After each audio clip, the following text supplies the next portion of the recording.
नमस्कार,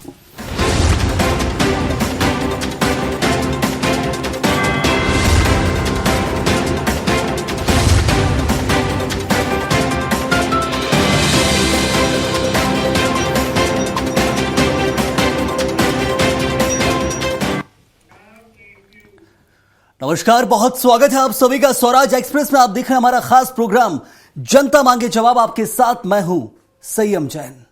आज मध्य प्रदेश की राजनीति में एक बार फिर एक संवेदनशील मुद्दे पर चर्चा होगी, जहां नेता प्रतिपक्ष उमंग सिंघार के ताजा बयान ने न केवल राजनीतिक गलियारों में हलचल मचा दी है, बल्कि समाज में भी एक नई बहस को जन्म दिया है। सिंघार का दावा है कि आदिवासियों की अपनी संस्कृति, देवता और पहचान है, इसलिए उन्हें हिंदू नहीं माना जाना चाहिए। सिंघार ने भगवान हनुमान को भी आदिवासी बताया है। हालांकि बीजेपी सिंघार के बयानों को विभाजनकारी और हिंदू विरोधी बता रही है। अब सवाल यह है कि क्या यह बयान आदिवासी समुदाय की अलग पहचान को मान्यता देने जैसा है या फिर यह राजनीति की एक चाल है? आज इसी पर चर्चा करेंगे, लेकिन पहले रिपोर्ट देखिए आप।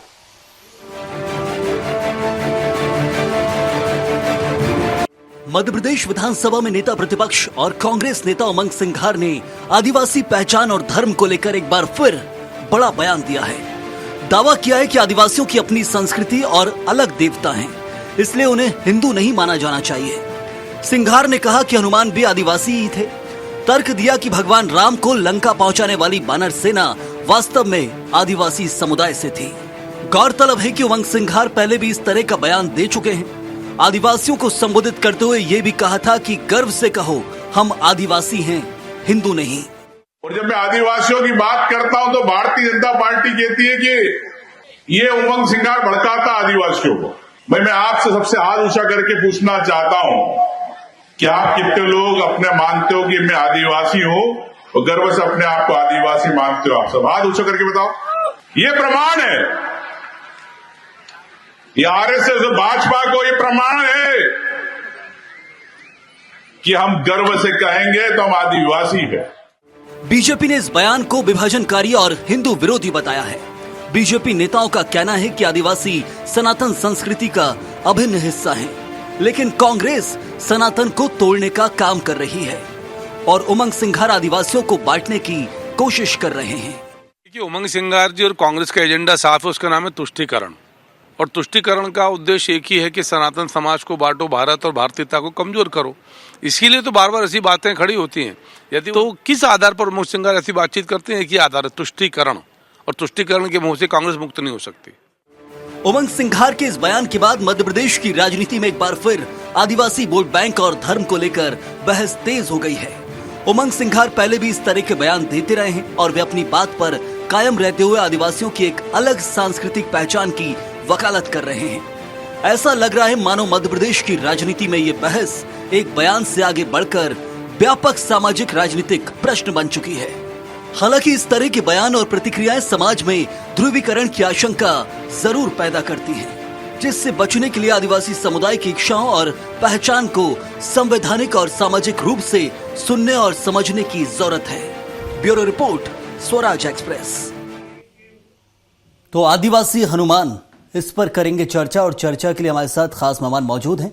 योगेश गुप्ता बीजेपी प्रवक्ता हैं, स्वागत है आपका। धर्मेंद्र शर्मा कांग्रेस के प्रवक्ता, आपका भी बहुत बहुत स्वागत है। और आशीष दुबे वरिष्ठ पत्रकार, विस्तार से बताएंगे कि आदिवासी और हिंदू में क्या फर्क समझाने की कोशिश कांग्रेस पार्टी कर रही है, उसके क्या परिणाम आएंगे। लेकिन उससे पहले धर्मेंद्र जी, शुरुआत आपके साथ होगी। आदिवासी और हिंदू में क्या फर्क है, कांग्रेस को क्या लगता है? ये काम बड़े बड़े नेता कांग्रेस के नहीं कर पाए जो उमंग सिंघार करने की कोशिश कर रहे हैं। मेरे ख्याल से क्या फर्क समझाने की कोशिश की जाती है, लेकिन ये फर्क तभी समझाया जाता है उमंग सिंघार के द्वारा जब आदिवासियों के बीच जाते हैं। हिंदुओं के बीच रहते हैं तो फिर ये नहीं कहा जाता है कि हम हिंदू हैं, गर्व से कहिए, आदिवासी नहीं है। ये फर्क क्यों किया जा रहा है, क्यों समझाया जा रहा है? संयम जी नमस्कार, आपको, आपके दर्शकों को। देखिए, ऐसा है, आदिवासी सनातन धर्म की मूल जड़ है और सनातन धर्म की अगर मूल जड़ में आप जाएंगे तो वहां आदिवासी भाई बहनों को आप पाएंगे। सनातन धर्म एक विशाल धर्म है और सनातन धर्म का आदिवासी तो सदैव से उनकी जो पूजा पाठ में सूर्य भगवान से लेके चंद्रदेव से लेके सबकी पूजा, पेड़ों की, पौधों की, नदियों की, झरनों की, सबकी पूजा का वर्णन है और वो उस पद्धति को मानते हैं। और सनातन भी चूंकि जो धर्म है, धर्म अगर आप देखेंगे तो धर्म केवल सनातन है।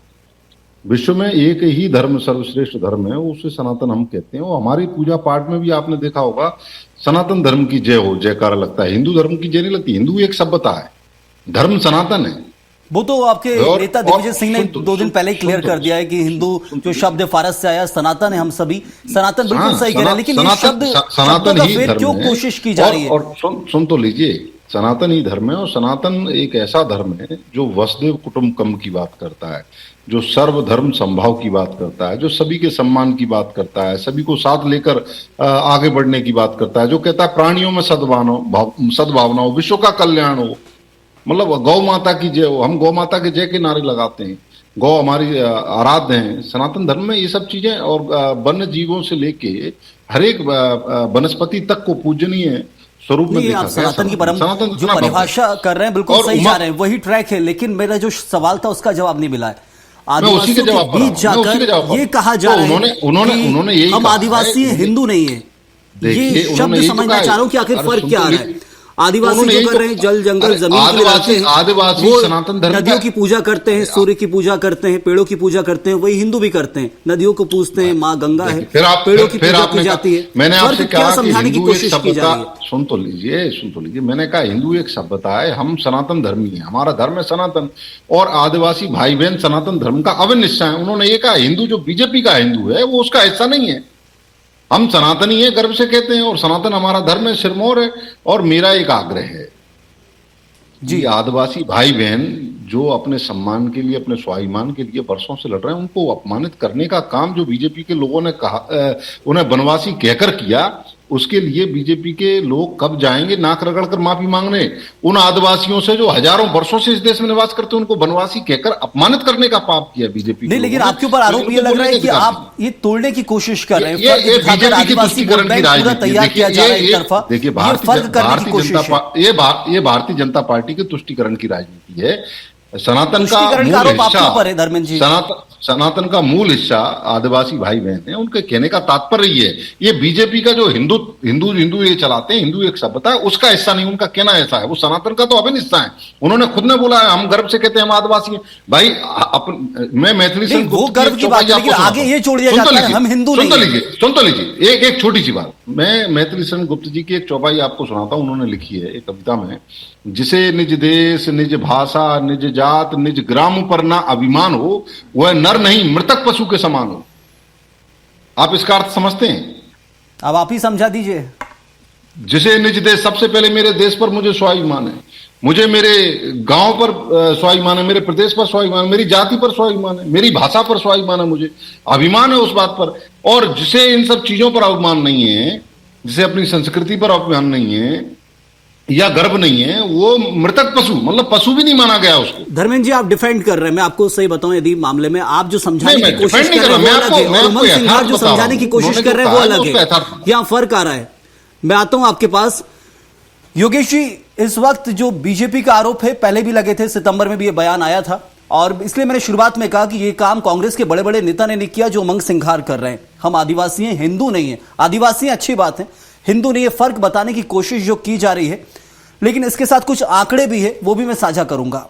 आंकड़ा ये 2020 में एनसीआरबी की रिपोर्ट आई, उसमें कहा गया कि जो आदिवासियों के ऊपर अत्याचार हुए 8,500 से ज्यादा मामले थे, और उसमें से 2,500 केस सबसे ज्यादा मध्य प्रदेश के थे पूरे देश के अंदर।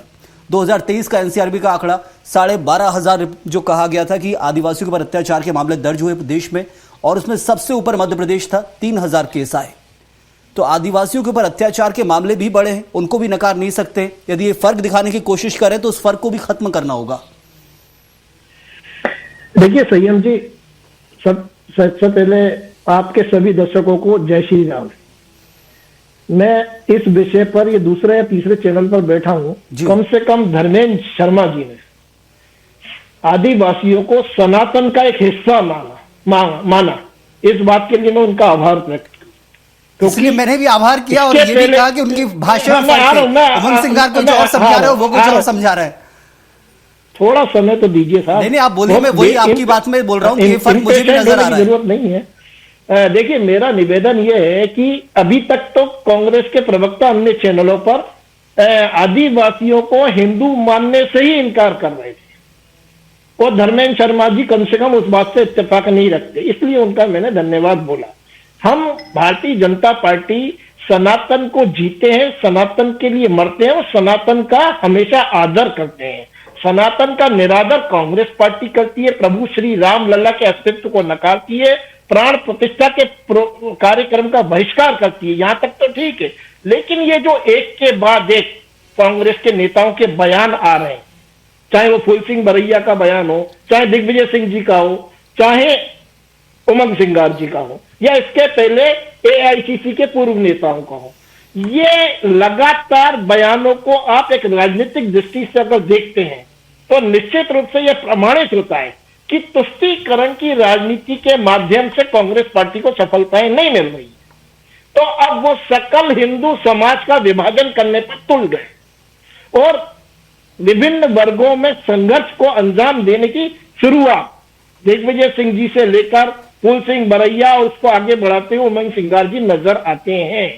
आज जिस प्रकार से उन्होंने भगवान श्री राम को राम कह के संबोधन किया, वो वीडियो अगर धर्मेंद्र शर्मा जी ने देखा हो नहीं देखा हो मैं नहीं जानता, और उसके बाद उन्होंने हनुमान जी को आदिवासी कहा, जबकि हम हनुमान चालीसा अगर पढ़ते हैं तो उसमें एक चौपाई है, शंकर सुवन केसरी नंदन तेज प्रताप महाजगबंदन विद्यावान गुणी अति चातुर राम काज कर वेत्रो आतुर। अर्थात भगवान हनुमान जी शंकर जी के अंश हैं, सुवन है, पुत्र हैं, और वो राम जी के काज को करने के लिए अवतरित हुए थे।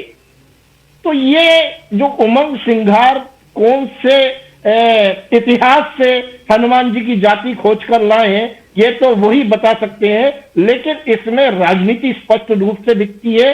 विभाजनकारी राजनीति के ऊपर कांग्रेस पार्टी उतारू हो चुकी है, समाज का विघटन चाहते हैं ये लोग, और जिस प्रकार से हम हमारे हिंदू सकल हिंदू समाज का अभिन्न अंग है, आदिवासी कोई नहीं है, कोई जनजाति नहीं, कोई वनवासी नहीं है, हम सब हिंदू हैं, सनातन है, और अनेकता में एकता हमारे देश की विशेषता है। तो इस बात को हमेशा स्मरण रखना चाहिए कि मजबूत राष्ट्र तभी बनेगा जब सब सनातन। चलिए बिल्कुल, मेरे सवाल का जो जवाब था वो मिला नहीं, वो दोबारा मैं सवाल करूंगा आपसे, लेकिन आशीष जी का रुख कर लेता हूं। आशीष जी, दो चीजें बार बार आ रही हैं, सनातन आदिवासी दोनों का फर्क बताते हुए आगे बढ़िएगा। देखिए, आदिवासियों का जो मुद्दा है खास तौर पर, अगर हम इसको पहले इस नजरिए से देखें कि एक पॉलिटिशियन इस बात को उठा रहा है हनुमान की जाति को लेकर के, तो पॉलिटिशियन ये पहले नहीं उमंग सिंघार, उन्होंने जिन्होंने हनुमान की जाति को लेकर के बात की है और उन्हें आदिवासी बताया है। और इसके पहले योगी आदित्यनाथ ने 1819 में राजस्थान में हनुमान को दलित और वंचित बताया था। इसके बाद स्वरूपानंद सरस्वती ने उन्हें ब्राह्मण बताया था। एक उत्तर प्रदेश के नेता हैं बुक्कल, ऐसा कुछ उनका था, उन्होंने उन्हें मुस्लिम बताया था। एक ने उन्हें जाट बताया है। तो ये तो 2018-19 से बहस का सिलसिला है हनुमान को लेकर के। तो अब आदिवासी जो मामला है, ये जो आदिवासी बताया गया है, इसका भी एक कई जगह उल्लेख है, क्योंकि राम को वानर जाति का बताया गया था तो लोग उससे उसको जोड़ते हैं। लेकिन मेरा मतलब ये है कि आज की तारीख में इन चीज़ों का औचित्य क्या है?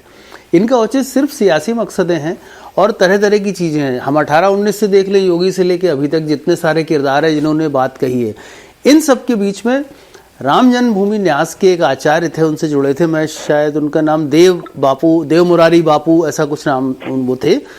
उन्होंने कहा था कि इस तरह से समाज को बांटने की कोशिशें की जा रही हैं। उस वक्त उन्होंने कहा था कि भाजपा के लोग अगर ऐसा कर रहे हैं तो भी गलत है और इस पर हमें आगे कोई ना कोई एक्शन लेना चाहिए, कुछ इस तरह की बातें तब हुई थी। तो ये जो बांटने वाली जो बात है, जो एक विचार था उनका या जो उनके ऐसा आशंका थी, तो इसको अभी जो ताज़ा संदर्भ आज फिर आया है तो उसमें हम यही कह सकते हैं कि चूंकि वो खुद उस समाज से, समुदाय से बिलोंग करते हैं सिंघार, तो उन्होंने ये बात कही है। और ये बात चूंकि दूसरी बार कही है रिपीटेडली, दो तीन महीने पहले भी उन्होंने तब कहा था कि आदिवासी हिंदू नहीं है, हाँ कि आदिवासी हिंदू नहीं है, तब उन्होंने कहा था। तब ये बातें कोर्ट के फैसले के संदर्भ में थी, लेकिन वो एक विशेष जाति को लेकर की गई थी। अब अगर देखा जाए तो देखिए आदिवासियों का धर्म क्या है जिस पर अभी बहस हुई। आदिवासियों का मूल धर्म सरना धर्म है। वो प्रकृति की पूजा करते हैं, तो उसको माना गया कि उनका धर्म सरना है। और इसको लेकर के एक वो बनाने की कुछ समय बाद मुहिम भी चली है कि, लेकिन उसके बाद भी यह है कि बहुत बड़ी संख्या में आदिवासी उन सभी देवताओं की पूजा करते हैं जिनकी पूरा समाज करता है, बाकी समाज करता है। तो इसलिए उन्हें सनातन भी माना जाता है और ये सब इस तरह से जोड़ के देखा जाता है। लेकिन अभी मध्य प्रदेश में उमंग सिंघार का ये बयान, क्योंकि हम देख रहे हैं कांग्रेस के सभी नेता ये बयान नहीं देते हैं, सिर्फ उमंग सिंघार की तरफ से निकला और बलावर 2 बार निकला है। इसके क्या परिणाम देखते हैं आगे आने वाले समय? इसीलिए कि वो उसी कम्युनिटी से आते हैं जो जिसको वो प्रभावित करते हैं और जिसको प्रभावित करना चाहते हैं। और कांग्रेस का भी यही, अगर हम इसको राजनीतिक निहितार्थ देखें तो कांग्रेस की भी कोशिश यही है कि मध्य प्रदेश में जब भी कोई सरकार बनी है तो उसमें खासतौर पर कांग्रेस की जब सरकार बनी है तब आदिवासियों के भरपूर समर्थन से ही बनी है वो। और कांग्रेस बीजेपी की भी सरकार जो 2003 से लेकर के 18 तक बनी, 18 के पहले तक, वो भी आदिवासियों के समर्थन से बनी। 2018 में आदिवासी समुदाय बट गया, वो कांग्रेस की तरफ आ गया, कांग्रेस की सरकार बनी लेकिन पूरी तरह से शामिल नहीं हुआ। और 2023 में वो समुदाय जो है वो आधा आधा रह गया, आधे वोट इधर चले गए, आधे उधर चले गए। तो अगर हम इसको इस नज़रिए से माने तो इसको इस तरह के प्रयोगों से कैसे जोड़ा जा सकता है? राजनीति में एक लंबे समय तक इसकी शोध की जरूरत हो सकती है, लेकिन 2018-19 में जिन लोगों ने बोला उसका क्या असर हुआ, उसका भी कोई, मुझे नहीं लगता है कोई बहुत खास चीज, बहुत ज्यादा इसको गहराई से प्रभावित किया गया। तो ये चीजें हैं।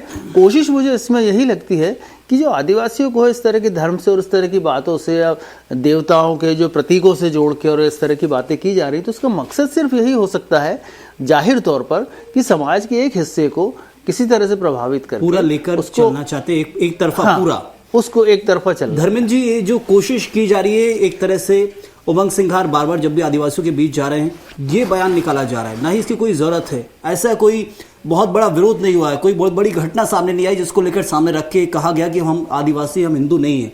ये परहेज करने की जो कोशिश है, इससे लग रहा है कांग्रेस को कि इसके कुछ अच्छे परिणाम कांग्रेस को मिलेंगे, या उमंग सिंघार को ऐसा लग रहा है कि आला कमान इसके ऊपर ध्यान दे रहा है इस बात को लेकर?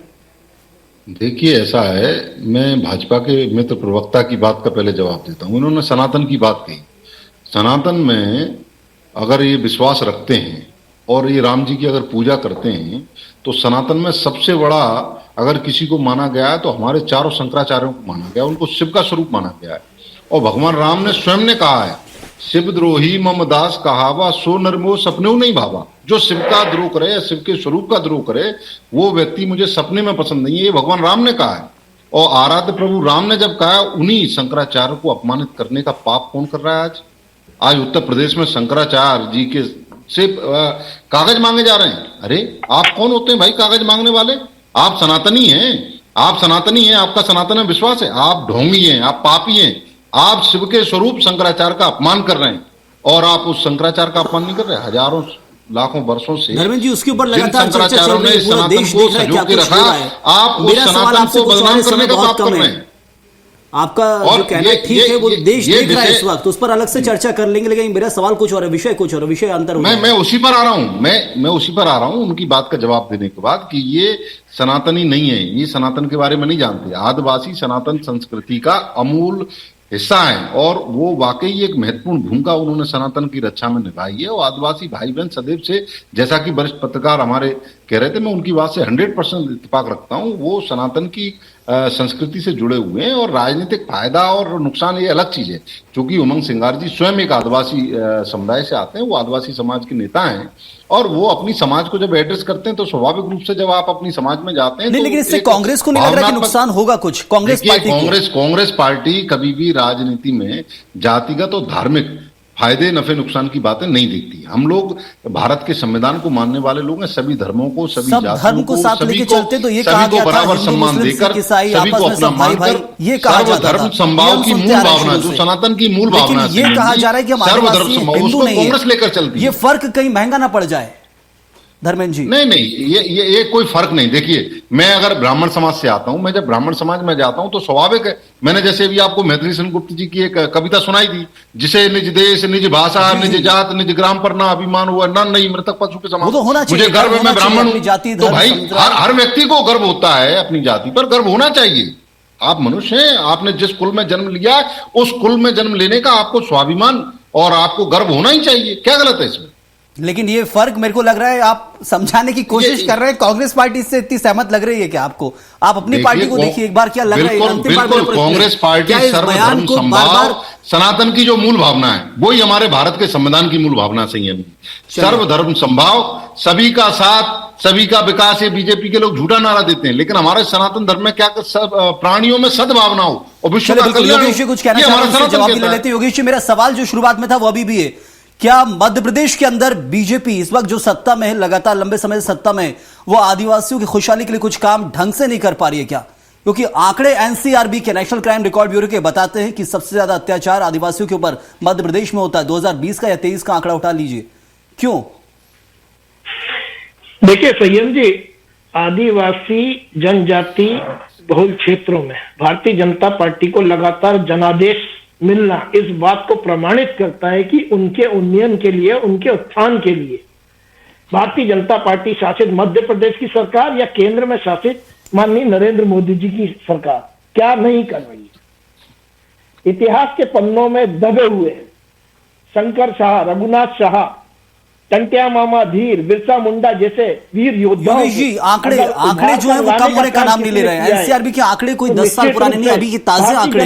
इन्हीं आंकड़ों को आधार बनाकर कांग्रेसी और विपक्षी दल फिर भेदभाव की बात करेगा आने वाले समय में, मुझे लग रहा है, क्योंकि यही फर्क दिखाया जाएगा। ये आंकड़े हैं इस वक्त के, सबसे ज्यादा अत्याचार मध्य प्रदेश में हो रहा है। नहीं, आंकड़ों से इत्तेफाक मैं इसलिए नहीं रखता कि आंकड़े गिरते भी कैसे नहीं रखेंगे? एनसीआरबी के, नेशनल क्राइम रिकॉर्ड ब्यूरो, गृह मंत्रालय के द्वारा जारी किया जाता है। थोड़ा तो इत्तेफाक रखना पड़ेगा सरकार को। अच्छा एक मिनट, आज आपकी डिबेट का विषय क्या है? नहीं, अब विषय मेरा वही आदिवासियों के ऊपर ही विषय कर रहे हैं, तो आदिवासियों के आंकड़े थोड़ी ना काट सकते, आप ऐसी बात कर रहे हैं। उमंग सिंघार जी का बयान, वो बयान ले रहे हैं ना, उसने जवाब लिया है आपसे, लेकिन ये सवाल आपसे क्योंकि सत्ता में बैठे हैं। अरे लेट मी कंप्लीट संयम जी, मुझे सुन तो लीजिए अगर बिठाया है। अगर उमंग सिंघार जी का बयान आज की डिबेट का विषय है, क्या आपने एक भी बार कांग्रेस के प्रवक्ता से ये पूछा कि क्या कांग्रेस उमंग सिंघार के बयान से इत्तेफाक रखती है? मैं सुबह वही कर रहा हूँ, आधे घंटे होने को कंप्लीट हो रहा है मेरा, वही कर रहा हूँ मैं शुरू से। 4 सवाल उनसे शुरुआत में दागे, आपने शायद सुने नहीं है। यही फर्क मैं बताने की कोशिश कर रहा था कि क्या कांग्रेस सहमत है, धर्मेंद्र जी क्या कह रहे हैं? आप पॉइंट पे आइए, आज के जो मूल विषय है उस पर आइए। पॉइंट पर ही हूं मैं, लेकिन आप इस सवाल को नकारने की कोशिश मत कीजिए। आदिवासियों के ऊपर अत्याचार के आंकड़े हैं, उनको आप नकारिए मत। एनसीआरबी के आंकड़ों के ऊपर आप डिबेट किसी दिन और रख लीजिए। अरे आप थोड़ी बताइएगा कि कभी डिबेट रखना है, उन आंकड़ों को साथ लेके चलूंगा। यदि वो आदिवासियों को हिंदुओं से अलग कर रहे हैं तो उसका कारण क्या है? अत्याचार भी तो एक कारण है। उसमें एक छोटा सा जवाब आप नहीं देना चाहते तो किनारा कर लीजिए, ठीक है, अपनी बात रखिए 30 सेकंड में। आपको ऐसा नहीं करना चाहिए। फर्क नहीं कर रहा हूँ, विषयांतर नहीं जा रहा हूँ। आदिवासियों की बात है तो अत्याचार को भी लेके चलूंगा मैं। अगर आप विषयांतर करना चाह रहे हैं तो बात बिल्कुल विषयांतर नहीं है, लेकिन आप कोई आदिवासी की बात करके मैंने दलितों की बात तो की नहीं है योगेश जी, है ना। ये एक बार नहीं, उन्होंने 2023 जून में भी दिया था, धार में भी इसी प्रकार का कोई बयान दिया था। और एक ऐसा उपनेता ने, एक ऐसा नेता प्रतिपक्ष जिसके ऊपर यौन शोषण, दुराचार, बलात्कार जैसे गंभीर आरोप हैं, और ऐसा व्यक्ति आज धर्म की बात करता है, वो भी आदिवासी बहुल क्षेत्र में जाकर, सेंधवा में जाकर, और वहां पर भगवान श्री राम को राम का संबोधन देते हैं, हनुमान जी की जाति बताते हैं। तो क्या इस चीज की आवश्यकता थी? जबकि अभी चुनाव मध्य प्रदेश में है नहीं, पूरे देश में कहीं कोई चुनाव, मतलब लोकसभा चुनाव भी नहीं है, विधानसभा चुनाव भी नहीं है।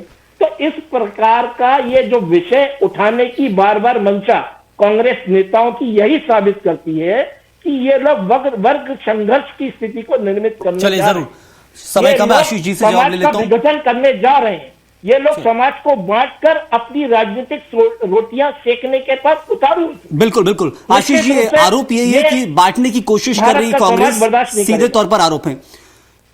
ये एक अंतिम जवाब मैं चाहूंगा, और इसके क्या परिणाम आएंगे आने वाले समय में? यदि यही रहा, क्या कांग्रेस पार्टी पूरी सहमत हो सकती है क्या इन बयानों से? नहीं, अब फिर इसमें बात शुरू से देखी जाएगी कि इसमें हर दल के नेता ने अपनी अपनी बात कही है, तो वो क्या सारे उनके दल उससे सहमत थे? ये विचार जो है समय समय पर अपनी तरीके से लोग इसको परिभाषित करने लगते हैं इन चीज़ों को, और मैंने जैसा कहा कि इसका कोई बहुत गहरा प्रभाव कभी भी नहीं हुआ। आदिवासी भी जो हैं जो अब आदिवासी बहुत सारी संख्या में जो है पलायन करते हैं, शहरों की तरफ आते हैं, शहरी संस्कृति में रच बस जाते हैं, यही सभी चीज, यही अन्य समुदायों के साथ भी है। लेकिन ऐसा नहीं है कि आदिवासी गांव से अपनी जमीन जंगलों से नहीं जुड़े हैं या अपनी संस्कृति से नहीं जुड़े, ऐसा भी नहीं है, वो जुड़े हुए हैं। लेकिन समस्या ये है कि इन सारी बातों का जो कई हजार साल पुराने के पौराणिक चरित्र हैं, उनको नए तरीके से परिभाषित करने का वक्त अब नहीं है। ये ठीक है, अगर कोई संदर्भ हो तो कोई बात होती है, या कोई न्यायालयीन चीजें होती हैं तो बात होती है। अभी जरूरत है कि उमंग सिंघार जैसे नेता, वो परिपक्व हो चुके हैं, या इसके पहले दूसरे दलों के नेता जो बोल चुके हैं, उन्हें इन बातों को बोलने की बजाय उन्हें इस बात पर बात करना चाहिए कि आदिवासियों की जो स्थिति वो कैसे सुधरेगी। आदिवासियों को इस तरह की चीजों में फंसाने, उलझाने की, या किसी भी समाज को इस तरह के वैचारिक संघर्ष में उलझाने की जरूरत नहीं रही है। इस पर बात होनी चाहिए कि जो हक उनको मिलना चाहिए था वो इतनी सारी सरकारों के बाद भी क्यों नहीं मिला, ना इधर से ना उधर से, या वो समस्याओं पे बात हो या उन चीजों पे बात हो जिसकी ज्यादा जरूरत है। मुझे नहीं लगता अभी भी कि ये जो आज विषय उन्होंने उठाया है सिंघार ने, या इसके पहले दूसरे नेताओं ने उठाया था, उससे कोई बहुत ज्यादा प्रभाव पड़ेगा, क्योंकि लोग किसी दूसरे तरीके के सवालों के जवाब तलाश रहे हैं, जिनके जवाब दिलाने की जरूरत राजनीतिज्ञों को है। चलिए, तो ऐसे सवाल उठे कई, लेकिन इनका बहुत ज्यादा प्रभाव हुआ नहीं है। लेकिन अब उमंग सिंघार भी कोशिश कर रहे हैं, कितना प्रभाव होगा आने वाला वक्त बताएगा। क्या इसके कई परिणाम बेहतर होने की जगह बिगड़ ना जाए, कहीं ऐसा ना हो जाए, ये सब आने वाले वक्त के ऊपर है। वक्त इतना ही था, लेकिन फिलहाल के लिए शुक्रिया अदा करूंगा। योगेश जी आपका भी, धर्मेंद्र जी आपका भी बहुत बहुत धन्यवाद, और आशीष जी आपका भी बहुत धन्यवाद चर्चा में जुड़ने के लिए, विस्तार से बताने के लिए। उमंग सिंघार का यह बयान पहली बार नहीं आया है, लेकिन यह बयान कहीं फर्क बढ़ा ना दे कांग्रेस के अंदर, क्योंकि कांग्रेस इस वक्त वैसे ही पीछे चल रही है, विपक्ष में जरूर है, और विपक्ष में रहते हुए अलग अलग बयान दिए जाते हैं। कई बार उन बयानों का समर्थन ही खुद कांग्रेस पार्टी नहीं करती। यहां पर बचाव की कोशिश जरूर की गई है, लेकिन ये बयान को यदि याद रखा जाएगा तो ये साफ तौर पर समझा जा रहा है बीजेपी की तरफ से कि फर्क पैदा करने की कोशिश है, और इसके दुष्परिणाम कांग्रेस को ही झेलने पड़ेंगे। फिलहाल के लिए इतना ही। आप बने रहिए स्वराज एक्सप्रेस के साथ।